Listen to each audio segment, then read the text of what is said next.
Merci bandeko nyonso tu bolandaka CNT live kin lelo toza lendi Kabila na Tshilombo bazokutana na sele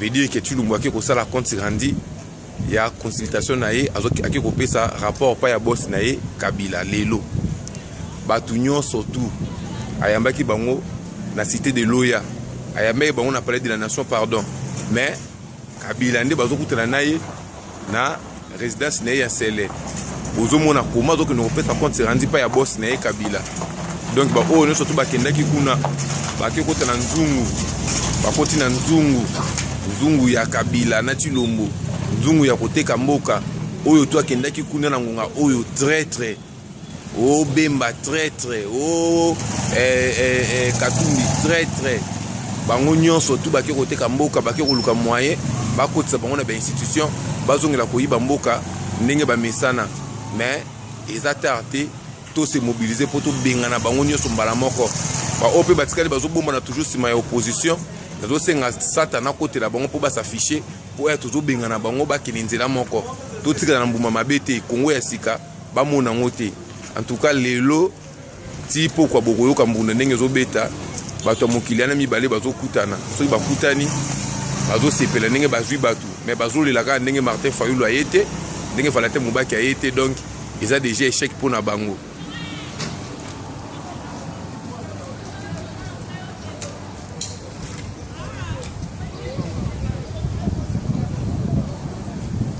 Top Congo FM. Top Congo FM, le journal vous est présenté par Dominique Dinanga. Encore une fois, bonjour et merci de votre fidélité à Top Congo FM. Bientôt la fin des consultations du chef de l'État qui reprennent ce mardi au Palais de la Nation. Elles sont organisées dans le but de mettre en place l'Union sacrée de la Nation. Mais ces consultations ont révélé au grand jour les dissensions qui existaient depuis plusieurs mois au sein de la coalition Lamuka. Si Moïse Katumbi et Jean-Pierre Bemba Gombo ont déjà rencontré le chef de l'État, Martin Fayulu lui campe sur sa position, considérant Félix Tshisekedi comme une partie à la crise actuelle. Et on se demande alors quel sera l'avenir de la coalition Lamuka pour un cadre d'ensemble pour la République de Moïse Katumbi. Lamuka, qu'il considère comme une structure dans un état de mort clinique, doit disparaître ou redéfinir ses objectifs pour renaître. Maître Laurent Onyemba martèle que les objectifs de la création de cette plateforme à Genève ne sont plus les mêmes car la donne a changé avec l'alternance obtenue au sommet de l'État. On l'écoute. Depuis le début de cette coalition, j'avais dit à Moïse Katumbi que je n'ai jamais cru à cette coalition Lamuka. À partir du moment où les objectifs ont évolué, il faut redéfinir les objectifs. Lamuka aujourd'hui est devenu un mort-né et personne n'a le courage de le dire. Lamuka est dans une sorte de mort clinique. Donc pour moi, vous avez vu que Martin Fayulu n'a même pas pu aller accueillir Moïse Katumbi alors que de tout le temps, chaque fois qu'il rentrait au pays, Katumbi était en train de financer ses retours. En 2023, il y a cette donne qui se présente de l'Union sacrée pour la nation lancée par le chef de l'État. Et il y a eu alternance, quelles que soient les circonstances, quelle que soit la forme ou la morphologie. Mais ce qui est plus important aujourd'hui, c'est qu'il faut absolument soit tuer Lamuka officiellement. Si on ne tue pas la structure officiellement, Lamuka va devoir disparaître, donc personne n'a le courage comme médecin de déclarer la mort, ou Lamuka va devoir revenir sur les objectifs en vue de voir réadapter, identifier la majorité en face ou bien la gouvernance en face de Félix Tshisekedi pour voir si nous sommes des alliés, nous sommes des alliés parallèles, nous sommes dans des convergences, comme on peut dire, divergentes, ou nous sommes carrément du côté de l'opposition. Avec des visions diamétralement opposées, d'une part, une opposition républicaine et de l'autre, le combat pour la vérité des urnes.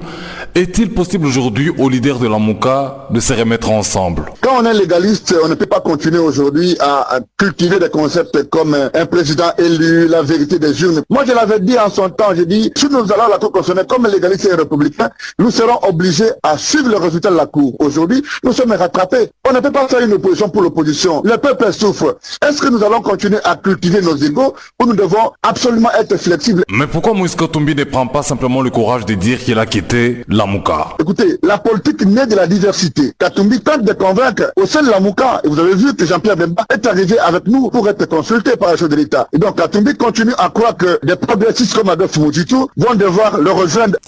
Maître Laurent Onyemba, cadre d'ensemble pour la République de Moïse Katumbi. Ces allégations sont rejetées par Prince Sepenge. Le président du parti politique ADD Congo et cadre de Lamuka affirme que cette coalition est un état d'esprit, une affaire du peuple qui attend toujours les changements et non les leaders. Concernant les dissensions au sein de la plateforme créée à Genève, Prince Sepenge parle plutôt de l'unité dans la diversité. On l'écoute. la Mouka existe et la Mouka existera. Parce que la Mouka, c'est l'expression légitime de notre peuple à pouvoir se débarrasser du système Kabila. Et quand nous parlons du système Kabila, nous parlons de l'ancien système et les nouveaux systèmes que l'IDPS et son chef ont intégrés. La Mouka, c'est l'état d'esprit. La Mouka, ce ne sont pas des leaders. La Mouka, c'est le peuple qui s'était organisé autour de la candidature commune. C'est le fruit de la volonté du changement exprimé par le peuple. Pourquoi la Mouka va continuer? Parce que les changements tant entendu par le peuple n'est pas arrivé. Rappelez-vous du présidium du Katanga sous la coordination de Moïse Katumbi. Tous les leaders de la Mouka s'étaient accordés à dire à l'unanimité que c'est la plateforme Lamouka qui avait gagné les élections du 30 décembre 2018. Et la deuxième résolution du présidium du Katanga, était la plus grande des résolutions, disait que Lamouka allait mobiliser l'ensemble de notre peuple pour imposer le respect de sa volonté. Faire le contraire aujourd'hui, c'est trahir la volonté du peuple. Doit-on accompagner ceux qui ont trahi le peuple ou doit-on rester aux côtés du peuple pour continuer la lutte pour son émancipation? Donc Jean-Pierre Bemba et Moïse Katumbi ont trahi le peuple. Et au sein de la Mouka, il y en a qui pensent qu'ils peuvent accompagner M. Félix, mais il y en a également qui pensent que non. Félix fait partie du problème. Il est dit dans la charte de la Mouka qu'un leader peut parler au nom de son parti politique. Parler de la trahison, ce n'est pas connaître la charte de la Mouka. Prince Sepenge, cadre de la Mouka.